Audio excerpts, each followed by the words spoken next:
Hey friends, hi, welcome to your channel Bindas studies. तो देखिए, आज मैं आप लोगों को ना हिस्ट्री के कुछ एमसीक्यू बताने वाली हूँ, ठीक है। और ये इसमें देखिए, किताबें जो आपको दिख रही होंगी ना स्क्रीन पे ऑलरेडी, ये कोई बहुत ऐसी सी किताबें नहीं है। ये बहुत कोई ऐसी सी किताबें नहीं है जो आपको पता नहीं होगी, ये बिल्कुल आपको पता होगी। आपको इसका पूरा पता होगा कि किसने क्या लिखी, लेकिन जो मैं एक्सप्लेन करूंगी ना वो इम्पोर्टेंट होगा, तो प्लीज उस पर ध्यान दीजिए, ठीक है। देखिए, जैसे कि आपका पहला सवाल मैंने रखा है, पहली किताब है तबकात अकबरी की रचना किसने की थी। तो देखिए, मैंने यहाँ लिखा भी है कि ये जो तबकात अकबरी है जिसे तारीख निज़ामी भी कहते हैं, ठीक है ना। देखिए, अब ये इंपॉर्टेंट है कि ये तबकात अकबरी को तारीख ए निज़ामी भी कहते हैं, ठीक है। इसको ख्वाजा निज़ामुद्दीन अहमद ने इसकी रचना की थी। अब तो आप तारीख निज़ामी से निज़ामुद्दीन जोड़ लेंगे, लेकिन याद रखिएगा जो तारीख निज़ामी है वही तारीख अकबरी है। अब इसमें और क्या इंपॉर्टेंट है, तो इसमें ये इंपॉर्टेंट है कि ये जो पुस्तक है ये अकबर के शासनकाल में लिखी गई थी, ठीक है ना। अकबर के शासनकाल में लिखी गई थी, और ये अकबर के शासनकाल के 39वें वर्ष, ठीक है, वर्ष तक का इतिहास बताती है, ठीक है। यानी 39वें वर्ष तक का इतिहास ये पुस्तक बताती है। किसके शासनकाल का? अकबर के शासनकाल का, ठीक है। दूसरी बुक देखते हैं, ये तुजू की जहांगीरी। तो तुजू की जहांगीरी भी ऐसी पुस्तक नहीं है जो आपको पता नहीं होगी, डेफिनेटली आप सबको पता होगी कि ये जहांगीर ने लिखी, ठीक है ना। ये जहांगीर की क्या है? ये जहांगीर की आत्मकथा है। आत्मकथा को क्या बोलते हैं इंग्लिश में? ऑटोबायोग्राफी, ठीक है ना। अब ये कह रहा है, अब इसका मतलब सवाल में इंपॉर्टेंट ये नहीं कि किसने लिखी, ये तो आपको पता होगा। सवाल में इंपॉर्टेंट ये है कि ये जो पुस्तक है इसकी प्रस्तावना किसने लिखी, ठीक है। इसकी प्रस्तावना, तो इसकी प्रस्तावना किसने लिखी? इसकी प्रस्तावना मोहम्मद हादी ने लिखी थी, ठीक है। फिर अगर आपसे पूछा जाए तो क्या ये पूरी किताब, पूरी मतलब जितनी, जब तक पुस्तक पूर्ण नहीं हो जाती तब तक क्या जहांगीर ने लिखी? नहीं, जहांगीर ने शुरुआत के जो 16 से 17 वर्षों तक का इतिहास है उसके शासनकाल का, वहां तक ही लिखा है। लेकिन इस पुस्तक को पूरा करने वाला कौन था? मोहम्मद हादी, ठीक है ना। तो ये इंपॉर्टेंट चीज है, ये ध्यान रखिएगा। फिर देखिए, मैंने किताब ली है आईने अकबरी। ये भी आपको पता होगा कि हाँ भाई, आईने अकबरी तो अबुल फजल ने ली, ये तो हम शुरू से पढ़ते जाते हैं। बट इसमें इंपॉर्टेंट क्या है? इसमें इंपॉर्टेंट ये है कि अबुल फजल, देखिए पहली बात तो ये जान लीजिए जी कि आईने अकबरी जो है ना, ये जो अकबरनामा है, ठीक है, अकबरनामा, ये 3 पार्ट्स में डिवाइड होगी, ठीक है। और जो इसका तीसरा भाग है वो क्या है? वो आईने अकबरी है, ठीक है ना। मतलब अकबरनामा 3 पार्ट्स में डिवाइड की जाती है, इसका तीसरा भाग को क्या कहते हैं? आईने अकबरी कहते हैं। मतलब कि अकबरनामा की रचना किसने करी? अबुल फजल ने करी। तो इस पुस्तक में इंपॉर्टेंट क्या है? इस पुस्तक में इंपॉर्टेंट ये है कि अबुल फजल पहले ऐसे मध्यकालीन यानी मिडेवल हिस्टोरियन थे या इतिहासकार थे जिन्होंने मूल्यवान जो सांख्यिक आंकड़े हैं ना उनका संकलन किया था, ठीक है। इसलिए ये बुक इंपॉर्टेंट हो जाती है।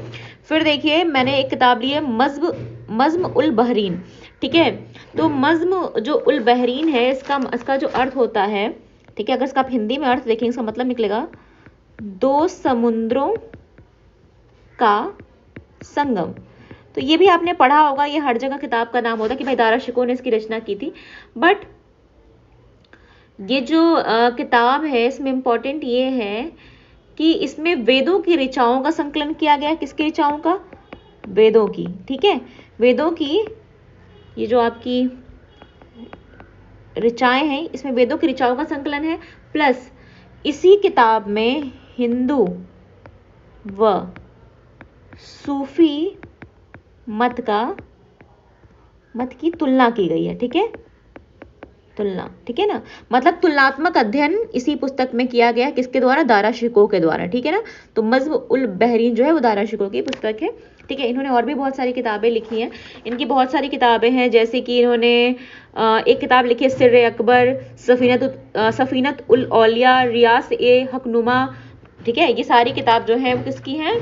वो दारा शिकोह की है। बेसिकली ये जो पुस्तक है सूफीवाद पर है और इसमें इसकी तुलना भी की गई है हिंदू धर्म से, ठीक है ना। हिंदू मत और सूफी मत से, मत समझिएगा, हिंदू इंसान मत समझ लीजिएगा। फिर देखिए अकबरनामा, जैसे मैंने भी आपको बताया भाई, अकबरनामा का तीसरा पार्ट होता है क्या? आईने अकबरी।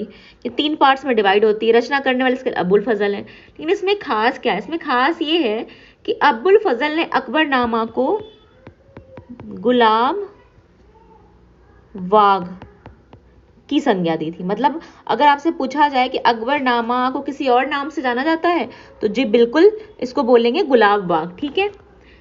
और ये जो है ना, इसको लिखना शुरू किया था इन्होंने 1589 से 90 के बीच में लिखना शुरू किया था, और फिर ये 1598 ईस्वी में पूर्ण हो गई थी। मतलब कि 7 साल इसमें लगे। और इसमें इंपॉर्टेंट ये है, जो सबसे इंपॉर्टेंट चीज़ है, अगर आपसे पूछा जाए कि अकबरनामा का इंग्लिश अनुवाद पहली बार किसने किया था, तो ये पहली बार अकबरनामा का इंग्लिश अनुवाद हेनरी बेवरिज ने 20वीं शताब्दी में किया था, ठीक है, 20वीं शताब्दी में। ये ध्यान रखने वाली चीज है, ठीक है। फिर देखिए एक सवाल मैंने पूछा है कि अल्बरानी ने जो महत्वपूर्ण पुस्तक भारत के संदर्भ में लिखी, वो आप सबको पता है भाई कौन सी लिखी है ना। तो आपको पता है वो पुस्तक का नाम है किताब उल हिंद, ठीक है। लेकिन इस पुस्तक में या खास क्या है, देखिए इसे ये भी पता है किताब उल हिंद को तहकीक ए हिंद भी कहते हैं, ठीक है, ये भी पता होगा। जो नहीं पता होगा और जो आपको जानना चाहिए वो ये है कि इस किताब का पहली बार की बात कर रहे हैं, सर्वप्रथम, ठीक है ना, फर्स्ट टाइम इसका जो इंग्लिश ट्रांसलेशन है वो किसने किया, सचाऊ ने किया, ठीक है, इंग्लिश, ठीक है, इंग्लिश ट्रांसलेशन किया। और अगर आपसे पूछा जाए इसका पहला हिंदी ट्रांसलेशन किसने किया, तो रजनीकांत शर्मा, ठीक है, इन्होंने पहला हिंदी ट्रांसलेशन किया था, ठीक है। तो ये याद कर लीजिएगा। और इस किताब को 11वीं शताब्दी का दर्पण भी कहते हैं, ठीक है ना। क्या कहते हैं, 11वीं शताब्दी का दर्पण। जैसे अगर आपसे एक क्वेश्चन पूछ लिया जाए कि भाई 11वीं शताब्दी का दर्पण किस किताब को कहते हैं, तो किताब उल हिंद या तहकीक हिंद, एक सवाल ये बना। फिर पूछ लेगा कि भाई इसका इंग्लिश में पहला अनुवाद किसने किया, सचाऊ ने किया। फिर रजनीकांत शर्मा ने तहकीक ए हिंद या किताब उल हिंद का किस भाषा में अनुवाद किया, हिंदी। तो इससे बहुत सारे सवाल बन जाएंगे। फिर देखिए एक सवाल, तुगलकनामा, भाई आपको पता होगा कि ये अमीर खुसरो की पुस्तक है, ठीक है। खास क्या है इसमें, अमीर खुसरो के बारे में तो ये आपको पता ही होगा कि इस अमीर खुसरो की जो उपाधि थी वो थी तूतिया ए हिंद, ठीक है। और अमीर खुसरो की ये अंतिम रचना थी, ठीक है ना, अंतिम, यानी कि ये इन्होंने इसके बाद कोई पुस्तक नहीं लिखी। दूसरी बात कि इसमें क्या लिखा इन्होंने, तो इन्होंने इसमें जो गियासुद्दीन तुगलक है ना, गियासुद्दीन तुगलक, ठीक है, गियासुद्दीन तुगलक के खुसरो खान पे, ठीक है, खुसरो खान पे जो उन्होंने अभियान किया था, जो विजय किया था, उसके संदर्भ में, उसके बारे में इसमें लिखा है। तो ये इंपॉर्टेंट है क्योंकि ये पूछ सकता है ना भाई। अब ये तो पूछेगा नहीं तुगलकनामा किसने लिखा, ये उनको भी पता है, बड़ा आसान है, बच्चा बता देगा। लेकिन उनको फिर वो क्या पूछ सकते हैं कि भाई अमीर खुसरो की लास्ट रचना क्या थी, या अमीर खुसरो ने कौन सी पुस्तक में गियासुद्दीन तुगलक द्वारा खुसरो खान पे विजय का जिक्र किया है, तो क्या बोलेंगे आप, वो थी तुगलकनामा, ठीक है। फिर देखिए एक किताब है एक सवाल है कि गुलरुखी के नाम से कविताएं लिखने वाला शासक कौन था, तो आपको पता है कि जो सिकंदर लोदी था ना, ठीक है, हाँ, जिसने आगरा शहर बसाया था, इन्हीं की बात कर रहे हैं। सिकंदर लोदी ने जो सिकंदर लोदी है वो कविताएं लिखता था किसके नाम से, गुलरुखी के नाम से, ठीक है ना, गुलरुखी उपनाम से, ठीक है ना। अब एक चीज और इम्पोर्टेंट है कि सिकंदर लोदी के काल में ही एक पुस्तक की रचना हुई, लज्जत-ए सिकंदरी, ठीक है। अब ये पुस्तक किस पर बेस्ड है, ये संगीत पर बेस्ड किताब है। और ये जो पुस्तक है ये श्रेष्ठ ग्रंथ है किसका, संगीत का, ठीक है। और इसकी रचना सिकंदर लोदी के काल में हुई। सिकंदर लोदी के बारे में एक बात और, जैसे आपने सिकंदर लोदी के बारे में एक बात और पढ़ी होगी, एक साल के नेट के पेपर में सवाल पूछा था कि ऐसा कौन सा शासक था जिसने औरतों को मजार पे जाने के लिए मनाही करी थी, तो वो भाई एक सिकंदर लोदी भी उनमें शामिल था, ठीक है ना। तो मज़ार वाली बात को याद रखिएगा क्योंकि ये सवाल पूछा जा चुका है, ठीक है। तो सिकंदर लोदी को पूछा जाएगा कि भाई सिकंदर लोदी को कौन सा ऐसा इंस्ट्रूमेंट है, म्यूजिकल इंस्ट्रूमेंट, जो सुनने का शौक था या शौक नहीं था कभी कारण और कथन में, ये को सवाल पूछ सकता है या सही और गलत में पूछ सकता है। तो बिल्कुल सिकंदर लोदी को जो इंस्ट्रूमेंट्स है ना, म्यूजिकल इंस्ट्रूमेंट, वो सुनने का शौक था और बेसिकली शहनाई, ये शहनाई सुनने के बड़े शौकीन थे, ठीक है ना।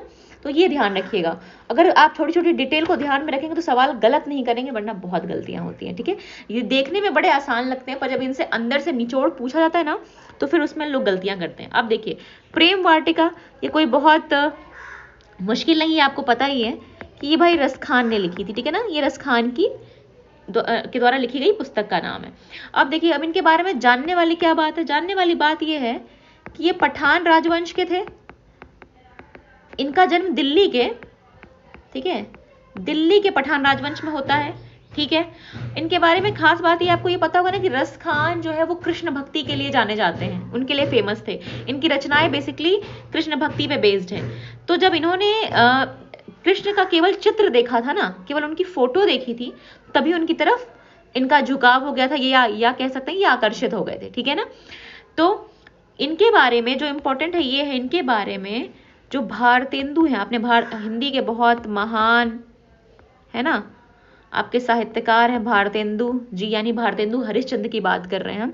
उनका एक कथन है, यानी एक कोट है कि इन मुसलमान, ठीक है, हरि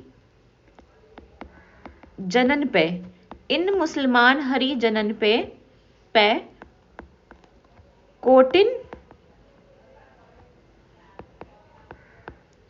हिंदुन वारिये, मतलब कि ये कथन किसका है, भारतेंदु हरिश्चंद्र का है। किसके लिए है, रस खान के लिए। तो इन्होंने, इसका मतलब ये है कि ऐसे मुसलमान लोगों पे कोटि, मतलब बहुत सारे हिंदू भी निछावर हैं, ठीक है ना, क्योंकि ये मुस्लिम होते हैं और ये कृष्ण की भक्ति करते हैं। और कृष्ण की भक्ति भी बिल्कुल ऐसा नहीं कि नाम की, मतलब बिल्कुल लीन होगी, जैसे कि मीरा की थी वैसे ही रस खान की थी, ठीक है। तो इसलिए ये कथन बहुत इंपॉर्टेंट है, ये रख लीजिएगा, ये अभी तक पूछा नहीं गया है, पूछा जा सकता है। अब ये है कि पंचतंत्र का फारसी अनुवाद, तो आपको पता है कि जो पंचतंत्र का फारसी अनुवाद है, ये तो शायद आपको पता होगा कि ये कलील ए दिमना के नाम से है, ठीक है ना। फारसी में इसका नाम क्या हो जाता है पंचतंत्र का, कलील ए दिमना हो जाता है। पर इसमें इंपॉर्टेंट ये है इसका अनुवाद, सॉरी ये फारसी नहीं है, ये अरबी है, ठीक है। इसका अरबी में जो अनुवाद होगा वो बोलेंगे कलील दिमना, ठीक है ना। तो इंपॉर्टेंट ये है कि कलील दिमना जो है उसका इनका अनुवाद किया किसने था, तो इब्न अल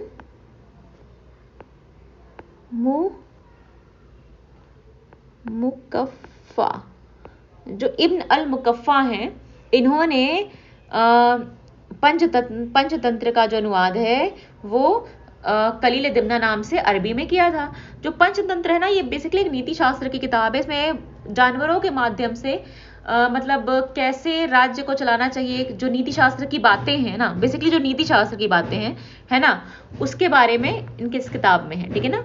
तो आज मैंने आपके 10 क्वेश्चन लिए, और अगर इनसे आपको कुछ समझ में ना आया हो तो प्लीज़ आप मुझे मेल कर दीजिएगा। आपको मेरी मेल ID पता ही है, मैं यहाँ फिर से बता देती हूँ, प्रियंका यादव arg@gmail.com, ठीक है ना।